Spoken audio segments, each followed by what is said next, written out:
Hello there folks, and welcome back to Star Citizen. So a couple of days ago they released patch 1.1.1 for the persistent test universe, and this introduces a lot of different things that we will take a look at in another video, but the main thing that we're going to take a look at today is the Anvil Gladiator, which has been introduced into Arena Commander in the persistent test universe.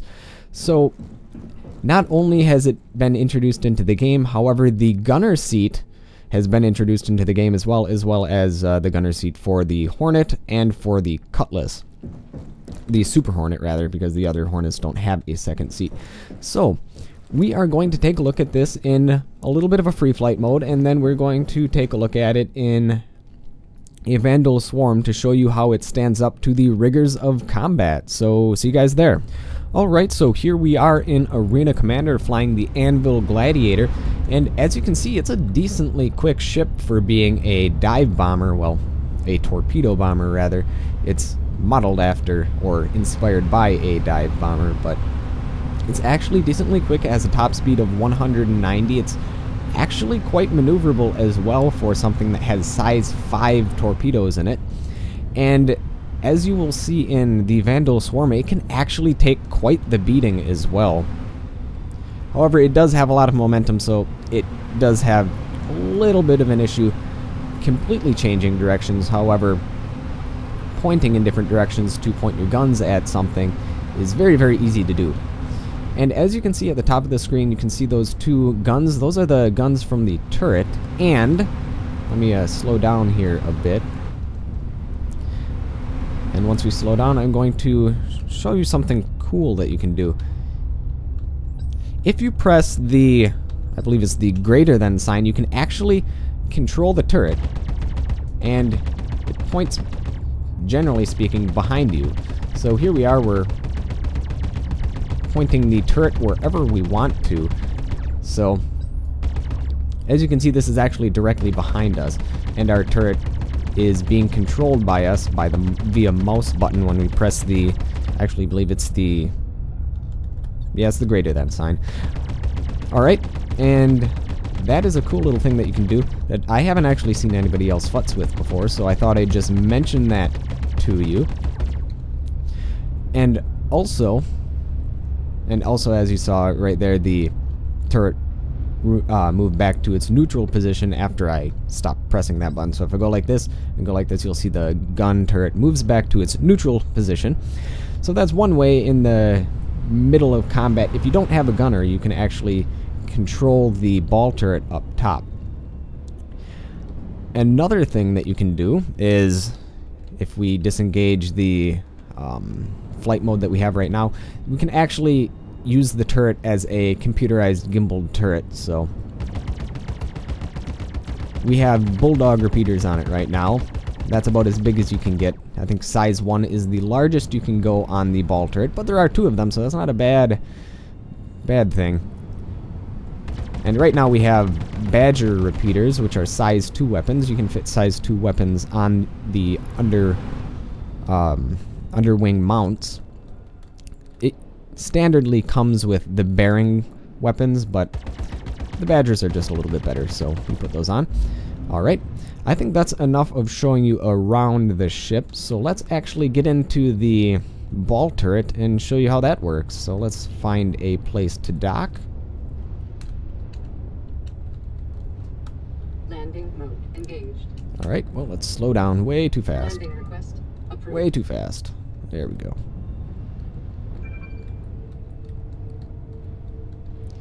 And also, one thing to take note of is, despite the fact that the landing gear are out right now, the landing gear are permanently in this state in the game. That's just a little bug that they have to fix eventually, but that's just something to take note of. Let's just land it by hand, I suppose. There we go. And we landed it. There's also one more thing to take note of, because this is still very early in the game. There are no other screens that you can choose for your heads-up display. Usually by pressing F1, F2, F3, F4, you can cycle through the different displays. However, well, never mind. They actually changed that, because that was not like that just a couple of days ago, so I guess you still can change that, which is nice. Alright, well, that is good. I'm glad they did change that, because that was not like that earlier. Anywho, let's get out of here. And let's get inside of the ball turret and have some fun with that. Unfortunately, we can't fly it, because there's nobody else around. I don't necessarily trust people in the free flight mode, because usually their sole intent is to kill you, so... Alright, well... looks as though we might be stuck. Alright, there we go. Sometimes the hitboxes on those use keys are a little bit weird, but we managed to make it inside of the ball turret. And here we are. I know right now we can't see anything, but there we go. Warning. Systems overheating. Shield Systems overheating. Didn't even do anything yet. But the maximum inclination is about, I would say, 80 degrees. So you can't go straight up. And the maximum declination, I suppose you could say, is probably around negative 15 degrees. Where if this were to be 0, right, your normal horizon were to be 0, you could probably get, maybe that's even, that actually might be 30 degrees down. Anyhow, you get a pretty good depression angle when it comes to firing, and you get a pretty good angle when it comes up. However, as you notice, your head does not follow the gun unless you engage the look mode, but you can't do both at once if you're using a keyboard and mouse. So if you want to be looking and firing and moving the gun at the same time, you'll probably have to go with like a HOTAS or HOJAM setup to use the turret to its maximum efficiency right now. Because right now you can't really see what you're shooting at unless you look up, but then you can't move the gun. So, and now you can move the gun down, but you can't really see what's below you then. So maybe if you were to look just like this, you would get the best possible angle on shooting. And this gun turret does have great visibility, so there you go. That's about the maximum angle that you can shoot upwards, and downwards, that's about the maximum downward angle. So actually, if you do adjust your view a little bit, you can actually get a pretty good firing arc, and you don't really have to worry about it that much. And obviously you can fire, it's all cool and whatnot, but there's nothing to fire at right now because we're just in private free flight mode. So let's meet you back in Vandal Swarm and show you how durable this thing is, because it is quite a durable ship. Alright, so we are in the Vandal Swarm. We are in the furball right now, and one thing that you're going to notice is if we do take hits, it's not going to really do much to our ship, because this thing has really, really good shields. And I really do like the way that this ship fires. It looks like you're firing from an X-Wing or something because of the way the gun convergence looks. And the ship does do quite a bit of damage, and as you see there, just a little bit of fire on the target and it's gone. However, I suppose that is all dependent on what weapons you put on your Gladiator. Looks like we took a little bit of damage to the wing earlier, or one of our rear stabilizing fins, but it doesn't seem as though it did anything to the way the ship flies.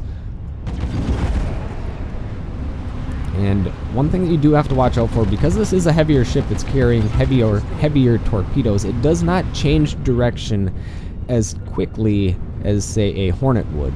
And what I mean by change directions is, as you can see, I'm pointing in the other direction, and it's taken a while to get up to speed.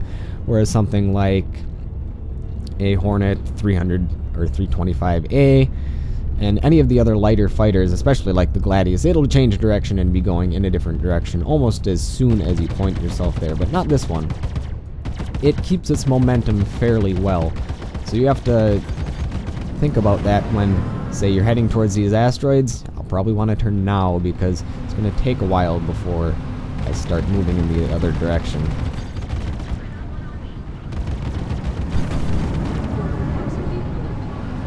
However, you still can point the ship pretty much wherever you want to. It's not like the Cutlass where it's a little bit sluggish to be to point in another direction. So you can still keep your guns on the target fairly well, but changing direction is a little bit more of an issue. Well, that's to be expected with a heavier ship, and ship that doesn't necessarily have as large of stock engines as, say, the Hornet would. And let's use one of our missiles. We have 8 of them. And boom goes the dynamite. There we go. So this is actually a fairly decent ship when it comes to combat. And as you can see, I, generally speaking for my taste, I keep the weapons locked. However, you can, if you so desire, change that. Like I could use this right now and I could be firing at him pretty much all the time, but I don't really like using that. I feel as though it's a little bit cheaty, but they put it in the game for a reason, so it's not cheaty. Alright, well, there we go. I think that was wave 2, now we're on to wave 3. Maybe we can actually show you how much this ship can tank damage. I'm not necessarily sure if the Vandal will cooperate with me, because sometimes they don't actually shoot at you and they just try to ram you, but as far as tanking damage, this ship has a very, very good shield system, and it has decent armor, so it can tank damage fairly well. And if I haven't said this before, I was in a free flight mode, just derping around with a couple of random people, and somebody decided to shoot 8 missiles at me, and the ship was still perfectly flyable. Granted, a lot of the tail fins and stuff like that were heavily damaged, but the ship was still perfectly flyable after 8 missile hits, which is pretty incredible. Speaking of missile hits, well, evaded that one. Didn't really mean to, but I'm just going to see if I can fly around in the furball and see if I can take some damage. Sometimes the Vandal don't necessarily cooperate with me. That guy tried to ram me. Collision alert. Yep, that's something I have to watch out for. Bomb missile. As you see, we took a hit, didn't really do much damage. I can still maneuver just fine, and either the damage modeling isn't in the game yet, which is entirely plausible considering it looks as though we're looking at the ship as though it's from the hangar. There we go, took another missile hit right there. Nope, still perfectly flyable. I don't know if this is going to get nerfed, it probably will, but this ship is a tank. Let's take another missile hit just for funsies. There we go. The shields aren't even phased by this. So, oh, got another missile inbound. Yep, there we go. Doesn't really matter, apparently. So, either this ship is an absolute beast when it comes to tanking damage, or the damage implementation system has not been fully implemented for the Gladiator yet. So, that is that. So thank you folks for watching. This has been the review so far of the Anvil Gladiator. Thank you folks for watching, and we'll see you guys next time.